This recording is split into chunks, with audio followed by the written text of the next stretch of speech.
Hey everyone, Boss Bafok here, and I thought I would just update you with a couple of new additions to the wine cellar here. A couple things I've picked up recently. Over here, you can see the Chateau Margaux, the 2017, which is 100 pound vintage. Great bottle of wine. Picked up a bottle of that.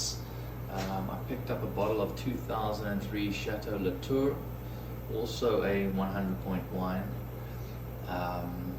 And then I picked up a bottle of Massetto, which I really love. It's 100% Merlot and the best bottle of wine that comes out of Italy.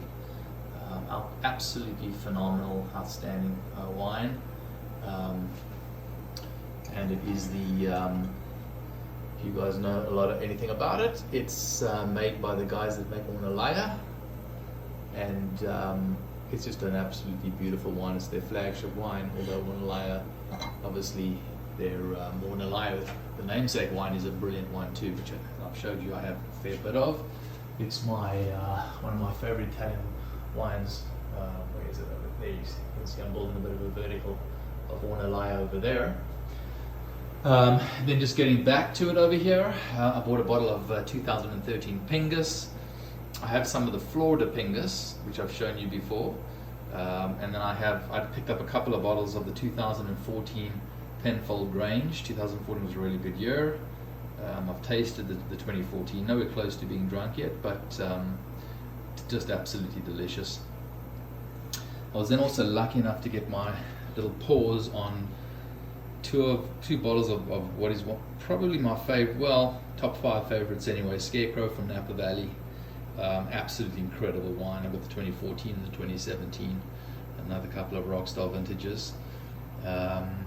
And so that's some of the bottles that I've gotten new, just on the wine side. And then I've also actually picked up a couple of interesting, actually just before we go there, I did pick up also a nice couple of Barolos. I picked up a couple of bottles of Conterno, the 2016 vintage, which was 97 points in Wine Spectator. Absolutely brilliant vintage for Conterno and for Barolo. This is from the Ginestra Valley, this particular Barolo in Piedmont. Also, I wanted to just show you guys a bit, I'm a Scotch drinker, and I think I mentioned it in one of my previous videos on something else that I was going to just update you on a couple of things that I was doing. Typically the Scotches I prefer are non-peat Scotch. I do like some peated Scotches, and I'll talk about one bottle here. Oban is one of the peats that I do like. Springbank is another one where I actually enjoy that particular twist of peat.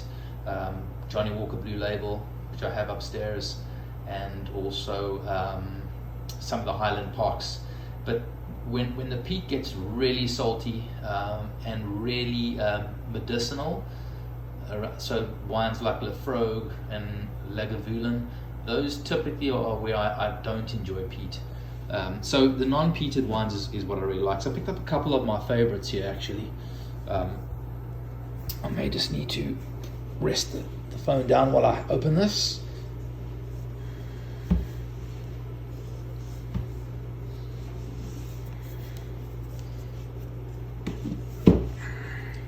Hard to do this with one hand. Here we go. So this is the Glenmorangie 1996. It is a 23-year-old bottle of Scotch. Phenomenal bottle of Scotch. Comes in a beautiful presentation as well. Really nice. And it's a lot of fruit notes, nuts, and dried fruit.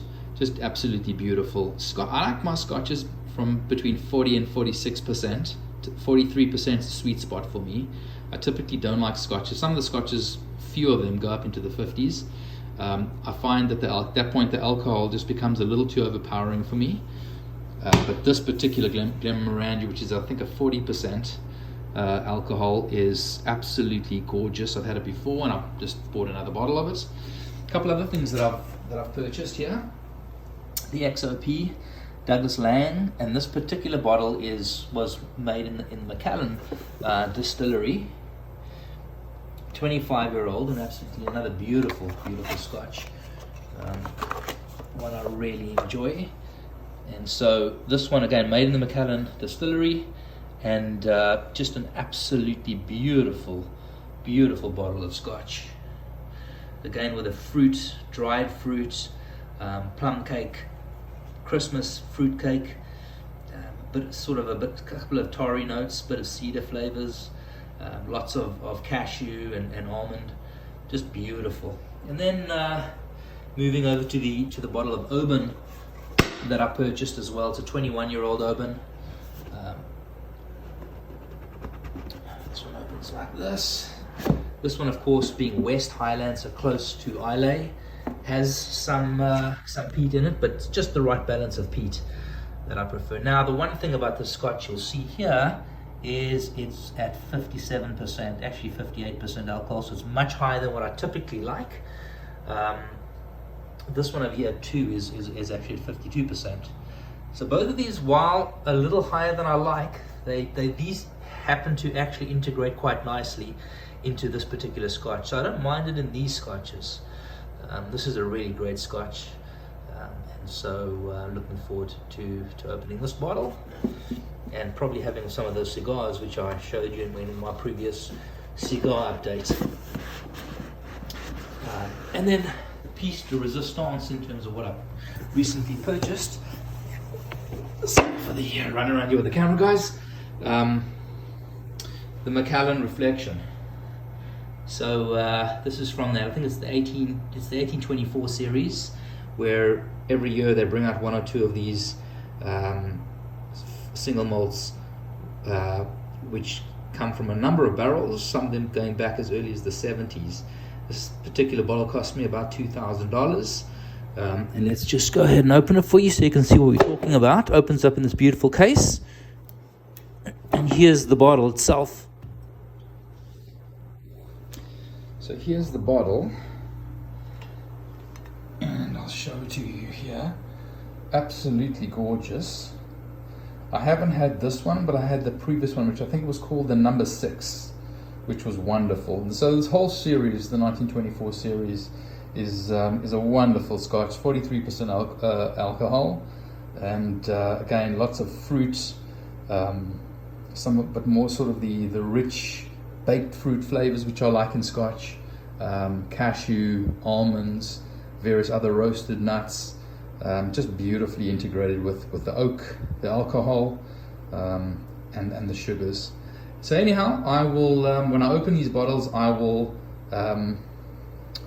give you an update in terms of how the Scotches actually were. Thanks for listening, and speak to you soon.